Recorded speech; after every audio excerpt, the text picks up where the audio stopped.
नमस्कार साथियों, स्वागत है आपका जेके गुरुजी क्लासेस के यूट्यूब चैनल पर। जैसा कि आप जानते हैं कि आपके जो L2 जो लेवल 2 वाले जो विद्यार्थी हैं, जो काफ़ी समय से परेशान हो चुके थे कि कमेटी की क्या रिपोर्ट आएगी, उसके बारे में क्या सूचना है, और साथ ही सभी के बारे में आप इसके बारे में जानकारी प्राप्त करने के लिए जो परेशान हो रहे थे। साथ ही वे भी विद्यार्थी इस भर्ती में जो चयनित है, उनके मन में ये डर सता रहा है कि क्या वो भर्ती से बाहर होंगे, क्या अंदर होंगे, उसके बारे में क्या सोचना है, क्या अपडेट है, उन सभी के बारे में इस वीडियो में हम बात करेंगे। तो वीडियो को लाइक से जरूर कीजिएगा और चैनल पर नए हैं तो चैनल को सब्सक्राइब जरूर कीजिएगा। पूर्व में आपके जो राजस्थान कर्मचारी चयन बोर्ड के जो अध्यक्ष है आपके आलोक राज जी, उनके द्वारा कहते हैं कि आपके ये कहा गया था कि आपके जो L2 के लगभग जो सभी विषय हैं, L2 के लगभग सभी विषय उनमें जो बदलाव किए जा रहे हैं एक्सपर्ट कमेटी के द्वारा। और साथ ही जब जब बदलाव करेंगे तो बदलाव करने के बाद वापस एक रिवाइज रिजल्ट निकाला जाएगा, जिसका प्रभाव आपके जो चयनित विद्यार्थी है उन पर भी पड़ेगा, और जो चयनित नहीं है, जो किनारे पर है, उन पर भी इसका प्रभाव देखने को मिलेगा। उसके बाद से ही सोशल मीडिया पर बार बार आपके जो ये चयनित अभ्यर्थी हैं उनके द्वारा उनको उनके पद से नहीं हटाने का अपील है वो की जा रही है, जो एक तरह से वाजिब बात भी है, क्योंकि इस पूरी प्रक्रिया में जो चयनित अभ्यर्थी है उनका कोई दोष है ही नहीं। साथ ही वे विद्यार्थी जो चयनित नहीं हुए कुछ पॉइंटों की वजह से रह गए हैं, दोष उनका भी नहीं है, पूरी की पूरी गलती बोर्ड की है। तो बोर्ड को ये गलती अपनी माननी चाहिए, और साथ ही जो चयनित अभ्यर्थी है उनके लिए छायांकित पद है वो आपके निकालना चाहिए, ताकि जो विद्यार्थी चयनित हो चुके हैं, जिन्होंने एक साल और जो वेटिंग वाले हैं उन्होंने 3 से 4 महीने जॉब कर चुके हैं, तो साथ ही वे विद्यार्थी जो पॉइंटों की वजह से रह गए हैं और जिनके अभी वापस सिलेक्शन होने के चांस बन रहे हैं, उनको भी कहते हैं कि दोनों के साथ न्याय हो सके और किसी के साथ अन्याय भी नहीं हो। इसके लिए आपके जो बोर्ड है उन बोर्ड के द्वारा कहते हैं कि आपके कार्य करना चाहिए, और मैं बोर्ड से रिक्वेस्ट करता हूँ कि ये सारे जो कार्य है उनको करना चाहिए। अब बात करते हैं आपकी कमेटी रिपोर्ट के बारे में, कि जो बोर्ड है उन्होंने आपके आलोक राज जी ने पहले बोला था कि आपकी जो 20 तारीख तक आपकी जो कमेटी है उनके द्वारा कहते हैं कि रिपोर्ट पेश की जाएगी, और उसके बाद आपके रिवाइज रिजल्ट है वो निकाला जाएगा। तो उसके बाद आपके जो आलोक राज जी हैं उनके द्वारा कहते हैं कि जो वापस ट्वीट किया गया, और जिसमें ये कहा गया कि जो लेवल 2 के जो रिव्यू पर जो कमेटी ने जो बोर्ड है कमेटी गठित की गई थी, उस कमेटी के द्वारा बोर्ड को अपनी जो रिपोर्ट है वो दे दी गई है। जी हाँ, आपकी जो कमेटी जो बनाई गई थी उस कमेटी के द्वारा बोर्ड को अपनी रिपोर्ट सबमिट कर दी गई है। और अभी ये कहा गया है कि जो 28 तारीख को जो CET का एग्ज़ाम है, 28 तारीख को यानी 28 सितंबर को जो CET स्नातक वाला जो एग्ज़ाम है, उस एग्ज़ाम के बाद यानी कि CET एग्ज़ाम के बाद उस रिपोर्ट के आधार पर जो कार्रवाई शुरू की जाएगी। पर इसमें ये कहा गया है कि इसमें जो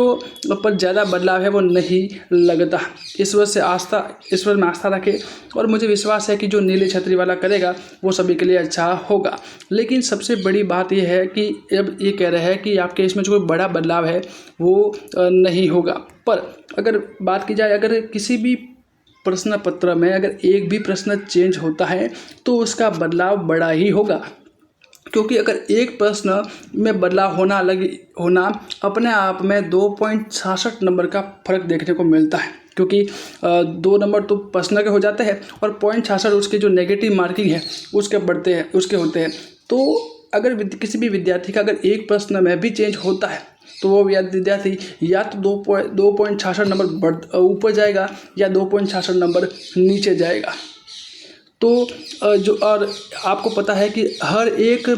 नंबर पर भी हज़ारों विद्यार्थी इस भर्ती में उपस्थित है, क्योंकि ये भर्ती लगभग बड़ी भर्ती है, लगभग 27-28 हज़ार के आसपास ये भर्ती निकाली गई थी L2 के लिए। तो उसमें हर एक पद पर काफ़ी संख्या में विद्यार्थी है, और अगर मान भी लेते हैं कि अगर एक विषय में अगर एक सब्जेक्ट में भी अगर एक प्रश्न का भी चेंज होता है तो इसका प्रभाव इनडायरेक्टली हज़ारों विद्यार्थियों पर देखने को मिलेगा। तो इसमें बिल्कुल भी नहीं कह सकते हैं कि इसमें बदलाव है वो आपके बड़ा नहीं होगा, क्योंकि बदलाव बड़ा होगा। तो सभी अपील कीजिए, सभी कि मैं यही डर सता रहा है कि अब उनका जो चयनित विद्यार्थी है उनका क्या होगा, क्योंकि अभी तक बोर्ड के द्वारा ये स्पष्ट भी नहीं किया गया है कि उनके द्वारा कोई छायांकित पद निकाला जाएगा या नहीं निकाला जाएगा, या उसके पक्ष में या विपक्ष में अभी तक किसी भी ऐसे प्रकार की कोई बात नहीं की गई। उसके बाद जब उन्होंने वापस एक ट्वीट किया और उसमें बताया गया था, क्योंकि बहुत सारे विद्यार्थी थे, उनके मन में ऐसा लग रहा था कि इस बोर्ड की कमेटी पर कोई राजनीतिक प्रकार से या किसी भी प्रकार से कोई दबाव बनाया जा रहा है, जिसकी वजह से ये जो चयनित अभ्यर्थी है उसको बाहर निकालने वाला कार्य कर रहे थे। तब उन्होंने ट्वीट किया कि उन्होंने बोला कि वैसे मैं बता दूं, न पिछली सरकार और ना ही वर्तमान सरकार किसी ने मुझ पर दबाव डालने की कोशिश की ही नहीं है, न ही कोई करेगा। मुझे मालूम है कि ये सिरफरा फौजी हैं और इससे कोई बात करना बेकार है। हाँ, मुझ पर दबाव मेरे खुद के ज़मीर का ही हो सकता है, जिसके लिए जितना बन सकेगा प्रयास करेंगे। लेकिन अभी तक उन्होंने एक भी ऐसी बात नहीं की है जिससे कि चयनित अभ्यर्थी को राहत मिल सके। तो आप अपनी जो आवाज़ है, क्योंकि अब जो ये L2 वाला जो मामला है वो काफ़ी ट्रेंडिंग में चल रहा है। L2 वाला मामला है, काफ़ी ट्रेंडिंग में चल रहा है। आपको पता है कि जो फर्स्ट इंडिया न्यूज़ वाला है, जो न्यूज़ मीडिया है, उनके द्वारा भी कहते हैं कि इस मुद्दे को उठाया गया था और सभी का यही मानना है कि इसमें जो पूरी गलती है वो बोर्ड की गलती है और बोर्ड अपनी गलती स्वीकारे और साथ ही चयनित अभ्यर्थी है उनको भी राहत दे और साथ ही जो विद्यार्थी पॉइंटों से रह गए हैं उनके लिए भी एक छायांकित पद निकाल कर उनको भी अपनी ज्वाइनिंग दे, ताकि सभी के साथ न्याय हो सके, कोई भी अन्याय है किसी के साथ भी अन्याय न हो। क्योंकि केवल एक विद्यार्थी का बाहर निकलना, किसी का बाहर निकालना वो अपने आप में एक विद्यार्थी नहीं होता है, क्योंकि अपने आप में वो पूरा का पूरा क्या होता है, एक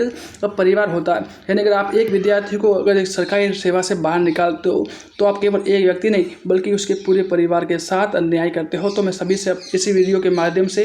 राजस्थान कर्मचारी चयन बोर्ड के द्वारा राजस्थान कर्मचारी चयन बोर्ड को, साथ ही जो माननीय शिक्षा मंत्री हैं मदन दिलावर जी उनसे, माननीय जो मुख्यमंत्री है भजन लाल जी शर्मा हैं उनसे, और साथ ही सभी व्यक्तियों से जिससे ये जो भर्ती है, जिस पे भर्ती से दोनों के साथ न्याय हो सके, उसी में इस वीडियो के माध्यम से अपील करता हूँ कि आप जो L2 चयनित विद्यार्थी है उनको भी आप राहत दें और साथ ही वे विद्यार्थी हैं जो बाहर रह चुके हैं कुछ पॉइंटों की वजह से, उनके साथ भी न्याय करें। और जो चयनित है उनको, क्योंकि उनकी 1 साल हो चुका है, उनकी समाज में प्रतिष्ठा बन चुकी है, क्योंकि एक शिक्षक बनना या यूँ कहूँ कि एक सरकारी नौकरी लगना अपने आप में बहुत बड़ी बात होती है। और जब एक व्यक्ति सरकारी सेवा में जाता है तो उस व्यक्ति का केवल उस संबंध, सरकारी नौकरी का संबंध केवल उस व्यक्ति से न होकर उसके पूरे समाज के साथ उस नौकरी का संबंध जुड़ जाता है। उसकी पूरी सम्मान, उसकी प्रतिष्ठा, उसका सामाजिक व्यवहार सब कुछ उस नौकरी से जुड़ा हुआ होता है। और जब ये व्यक्ति से साथ अगर ये नौकरी छीनती है तो अपने आप में उसके पूरे आत्मसम्मान पर, उसके सामाजिक दायित्वों पर सब कुछ दाव लग जाता है, क्योंकि लोग उनको इस नज़र से देखते हैं कि उसने, हो सकता है कि उसने कुछ गड़बड़ी कर रखी है या कुछ पेपर लीक में कुछ हाथ है या कुछ पैसे देख रखी नौकरी लगी है कुछ, क्योंकि अपने हमको तो पता, क्योंकि इसमें लोगों को तो पता होता है कि वो क्या मामला था, लेकिन वे व्यक्ति जिनको पता ही नहीं है कि ये मामला आखिर में है क्या, तो हर व्यक्ति को बात समझाना बड़ा मुश्किल होता है और हर व्यक्ति अपनी तरफ एक अंगुली उठाकर बात करने की कोशिश करता है। तो मैं अंतिम बात में यही कहना चाहता हूँ कि मैं आलोक राज जी से और सभी से निवेदन कर रहा, भजन लाल जी थे और शिक्षा मंत्री मदन दिलावर जी से सबसे निवेदन करता हूँ कि जो चयनित विद्यार्थी हैं उनके साथ अन्याय करें और जो पॉइंटों से रह गए हैं उनके साथ भी एक छायांकित पर निकाल कर उनके साथ भी न्याय करें। आज का वीडियो यही तक रखते हैं, मिलते हैं नेक्स्ट क्लास में और भी कुछ भी इम्पोर्टेंट होगी तो उसके बारे में हम बात करेंगे। मिलते हैं नेक्स्ट क्लास में, तब तक के लिए पढ़ते रहे, बढ़ते रहे। धन्यवाद।